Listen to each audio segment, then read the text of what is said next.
Hi, everybody. This paper was presented as part of the Participatory Autism Research Conference. I'll put the full link in the description this month, and it was presented this month. To set the record straight, I agree with lots of the people who say that autism isn't a superpower, but I agree for a different reason, which I'll get to in a moment. I ground this paper in, broadly speaking, fields like sociology, cultural studies, and screen studies and media studies. So I'll begin by saying that when I was little, I used to ask my mum and dad deep questions like why is fire hot, or stuff about the meaning of life.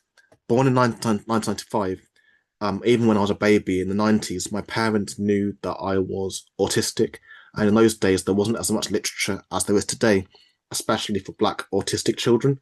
After trying to pursue an autism diagnosis for me, mum was fobbed off by CAMS, and her experience with healthcare, I think, redirected her into other forms of help, like philosophy, and specifically a book called The Indigo Children by Jan Tober and Lee Carroll that offered the Indigo Child that argued there were children who might have so quote unquote abilities that mainstream society considered odd, strange, or weird. That today will be spotlighted under neurotypes like autism and ADHD. This book came from the New Age movement of the 70s with the idea of holistic well-being, personal growth, and connection. Routledge published a later book of the same name in 2017 by Professor Beth Singler, and indigo children in the early literature were said to be children born from the 80s onwards, allegedly spiritually, physically, and genetically advanced, here to change society as quote unquote paradigm busters, while finding it difficult to fit in. Indigo children are said to have difficulties in school and childhood. I don't believe I'm enhanced or advanced by any means, but obviously many of these children became adults, so this idea of the autistic superpower has legs going back to the 90s, not necessarily in areas like disability studies or autism studies, but maybe. I've not done enough research here. But these left field books that would definitely be frowned upon in academia or academic circles. Tober, Carroll, and Singler, later writing about the indigo children, later lends itself to autistic superpowers and whether superpowers can be embraced for individuals rather than collectives. From mutants to metahumans, being seen as super often arrives with super problems. Few understand this better than Black people, where in the white gaze we can be seen as supernatural, magical, or enhanced. With one of the most popular examples being Black extreme tolerance to pain. Seeing the backlash to autistic superpowers, I began to think of other ways into the subject, and the fact that a lot of the characters I enjoyed watching are disabled by their abilities. As African American playwright um, um, Lorraine Hansby wrote, the thing that makes you exceptional, if you are exceptional at all, is inevitably which makes you lonely. So although I do think autistic superpowers on the surface is ableist, practicing some discernment can open a discussion that yields more interesting questions or more interesting conversation than having all the answers. One of the best examples is the mutant Jubilee, appearing in the Uncanny X-Men in 1989, but where I first saw her was the X-Men, the animated series from the 90s. Unlike other heroes who get their powers from accidents or technology, the mutants in the X-Men are born this way. They have something called the X gene, which can be inherited rather like autism. They are feared and discriminated against by humans and in some cases other mutants. In Series 1, mutants Rogue and Storm find Jubilee fleeing from the mutant-killing robots, the Sentinels. Yet, like many mutants, she has no idea she is one. Why is this happening to me, she says. I used to be a normal kid. It's not my fault. What did I ever do to anybody? I didn't ask to be a mutant, just a kid. As Jubilee has never been exposed to other mutants like herself, she sees the X-Men's help as hindrance. Jubilee's main ability is shooting pyrotechnic energy blasts from her hands, fireworks, but she can't control it. It controls her. It's overwhelming her ability to have any chance of quote unquote a normal life. which is sort of why when I see the backlash towards autistic superpowers, I think there's more going on in terms of powers to describe autistic experiences where powers can disable you. Um, Queer studies academic Jack Halberstam used the term silly archive to a term borrowed from Lauren Ballant that illustrates how insights can be found in so-called low culture, like reality TV, um, as alternative sources of knowledge to so-called high culture, like peer-reviewed sources, like journals. In my long essay, Welcome to Mutant High, I used the X-Men to think about the extremes of privilege and pain that exist in the diversity of broadly neurodivergent lives. The forming of the first X-Men team in X-Men First Class got me to think about the distinction between those mutants whose powers can be concealed in human spaces, like Professor X passing for human, in relation to Mystique, who spent much of that film navigating identity crises due to her looks. Mystique is a shapeshifter, but her natural blue form, her natural form is blue, and she has to concentrate very hard to appear as human. It's arguable that Mystique could be read as an allegory for autistic masking as well. So you can see that. So you can see that what you can see that what when we examine more closely, having powers doesn't mean your life is easy. It just means that you have different kinds of problems. Thus, I don't get offended because I then think about the stories I was exposed to growing up. I'm part of the Sam Raimi generation that grew up on Tobey Maguire's Spider-Man, and I come to see Uncle Ben's X-Men, Uncle Ben's iconic line, with great power, with great responsibility, revisited in my autistic experience.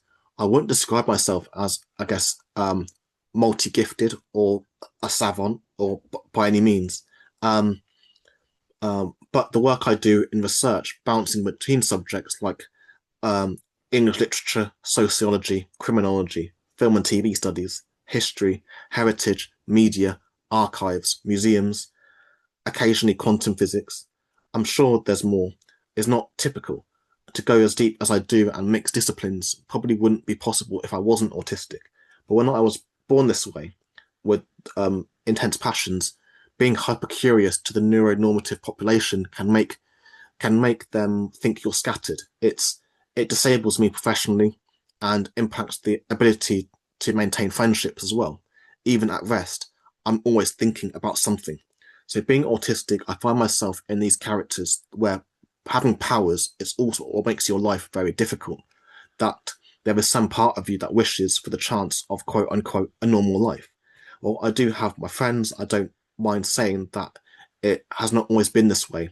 And I spent a lot of my childhood, like many autistic people, as a victim of bullying. So I find Lauren Ballant's terminology, counter politics of the silly object, really quite helpful in thinking about the autistic backlash to superpowers. I like the idea of powers due to the fact that powers can disable you. For me, it just means that we have different kinds of problems to others. So to consider superpowers, then we may also draw on Gramsci's theory of cultural hegemony. So for much of history, the term hegemony described physical domination, often via military intervention. But in more recent times, it has moved on to ideas of control outside of the physical sphere. Antonio Gramsci's cultural hegemony came to analyze how culture might be used to show how the ruling class dominates in a capitalist society through shaping cultural norms, values, belief systems, and common sense, so their takeover appears natural and unavoidable. Stuart Hall developed on this in his work on popular culture and spent much of his career also analysing how media represented things like race, religion, and what have you, and public ideology, how our society thinks. So I came to see Hall's claims in a current debate about autistic superpowers, is that you can't really detach autistic superpowers from the influence superhero texts have on popular culture, which means taking the good and the bad in their stride. Jessica Jones first appears in the 2001 Alias comics written by Brian Bendis, and in the screen adaptation, she is superpowered. She's a superpowered PI, a personal investigator living in Hell's Kitchen, New York. The premise of series 1 is that Jessica is a victim survivor of male violence and rape from a very dangerous metahuman called Kilgrave, who can make people do whatever he wants by just using his voice. Through flashback scenes between past and present, we get to see how Jessica is victimized by Kilgrave in the past, while in the present he uses other people to get to her,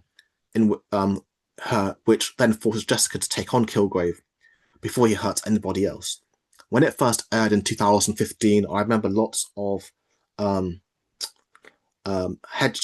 chatter headcanoning her as autistic. In autistic spaces, blah, blah, blah, blah, blah. In autistic spaces, especially on social media, a headcanon is a fan or a group of fans' imaginative interpretation of a character or a fictional universe that is not outwardly confirmed by the original creator. It's like a fan addition to a character or a piece of lore, plot, or relationship that also doesn't counteract the source material. Obviously, autism varies from person to person, but Jessica may be an autistic character who, rather than mimic her environment like people pleasing to fit in, as an example, a form of masking, she could be another kind of autistic that does not pretend to care about things we are expected to care about to keep face. If she chooses to care, it's because she cares, not due to a social code. So here, this is when we get autistics. Autistics get called rude, uncooperative, and so on. Jones is super strong, but will also say the quiet part out loud. She wears loose-fitting clothes, like trainers, baggy shirts, hoodies. While I love baggy hoodies, big jumpers, and my trademark denim dungarees. Jessica is socially awkward or evasive and prefers to speak about actual topics rather than make small talk. In her conversations with supporting characters like her neighbour Malcolm and her lawyer Jerry Hogarth, they learn to skip the small talk to get the most out of her. She also misses social cues, including the fact her neighbour was in love with her. Jessica is impulsive and often reacts on instinct and strong emotions, and she doesn't really know how to manage them all the time. Or in flashbacks, we see Jessica get fired from a job she was overqualified for due to not being able to deal with office social rules. She is also described as unfriendly, rude, a brawler, cynical, and drunk as well.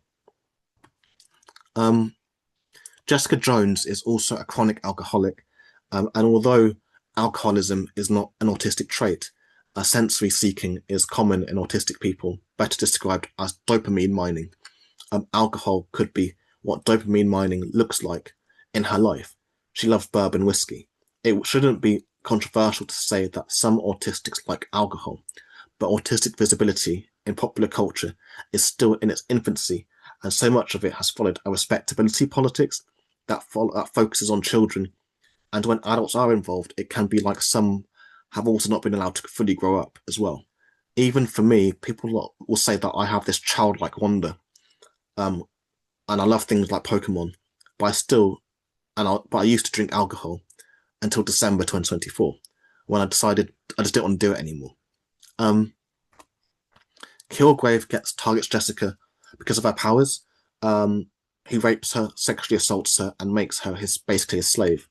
Research suggests that autistic people, especially autistic women and girls, are more prone to sexual violence, which comes to a furore in episode 9, aka What Would Jessica Do?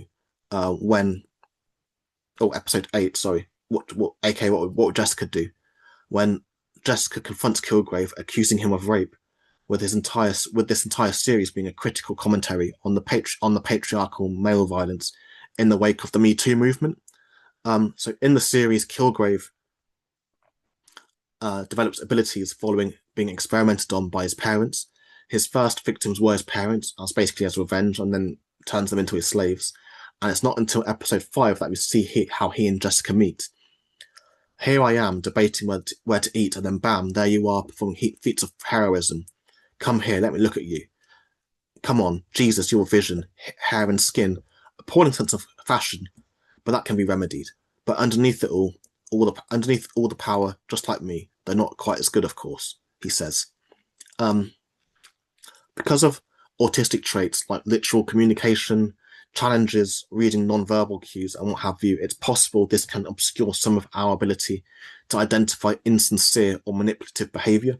Some of us have differences in cognitive processing, social communication, and take people at face value. Kilgrave's manipulation of Jessica Jones and eventual sexual violence could be read as a commentary for the ways autistic people, notably autistic women, continue to be victimized by violent men. Sociologist and forensic social worker Evan Stark's book, Coercive Control, may be a lens to think about Jessica Jones's experience with Kilgrave, where she is effectively kidnapped and made into a slave. Kilgrave is a comic book villain whose profile lends itself to the conversations being had in the Vogue sector, so violence against women and girls. Stark goes on to explain how coercive control is directly personal and often extends through personal spaces, e.g. family members, friends, and so on, weaponized to get to the target. Kilgrave does this to Jessica for years, distantly, and relies on Jessica's introverted, isolated nature to do so. The subtext to Jessica going after Kilgrave, as I said already, is that she was one of his victims and wants to stop him from hurting anyone else. Marvel's Jessica Jones flicks between the past of what happened to Jessica and the present in her going out to stop him when he starts attacking people to get to her. We watch this series through Jessica's eyes as a traumatized individual, and she is someone I related to, since her powers were given to her through experiments and are depicted as something that disable her. So that's the bit I relate to. So the disabling nature of power, more than being a gift. She is severely limited by her powers, both physically and psychologically, via the emotional trauma that came with them, and also the loss of her family, represented by her self-medicating with alcohol. She is often represented as someone with chronic quote-unquote hidden disability in a world that does not get her, and there's a possible relatability here for many autistics, as well as inconsistent power levels when her mental health is compromised. So mental health in being in direct relation to physical health. Matt Murdock, otherwise known as Daredevil, also operates in Hell's Kitchen. Was blinded in an accident, he is able to see in other ways, radar sense. He has heightened super senses, master martial artist trained by a ninja cult called The Hand, while having a unique radar sense that allows him to perceive his surroundings with 360-degree awareness. He is often overwhelmed by his abilities, or operates at peak intensity all day, every day. He is constantly distracted by New York noises, heartbeats, and cases. This sensory overwhelm can leave him in pain. Whilst I'm not saying autistics have powers, we can have a hypersensitivity to our environment, including sensory processing, body awareness, and internal sensations like the Daredevil. We are disabled by what sets us apart. So when it comes to autistic superpowers then, as someone that loves this genre, so the superhero genre, I'm not offended because in these stories there's often more going on. Not all powers are good, which is something I find gets missed out in the criticism of them. And one thing I experienced when I was young was I was more frequently highly intense emotional outbursts that can be uncontrollable. Imagine being 6, 5, 7 years old, listening to the voices in your head. I was trapped in my own head a lot of the time, alongside the bullying and the criticism. So I struggled to be the master of my own thoughts a lot when it came out in very self-destructive ways. As a child, I was incredibly angry, upset, emotional, always fighting. The looping voices so many autistics have, I didn't know then were a manifestation of external criticism. But our emotions are like any other muscle. To varying degrees, we can control it. Many of us find people to help us later in life, so that autistic elder. And elders can be younger than us, but further along in the process. So X-Men First Class is a whole story about belonging and how community comes with discomfort. When Magneto first meets the professor, he thought he was the only mutant in the world, and that's what autism can feel like until you meet other autistic people. We all have our tricks, and some powers are disabling. The first step in understanding one's autistic powers is learning the extent of their disabling nature. only then can we begin the process of managing them. Thanks very much. And again, like all the videos on here, if you'd like to leave a comment, questions, put them in the comments, or send me an email at treyventour.com/contact as well.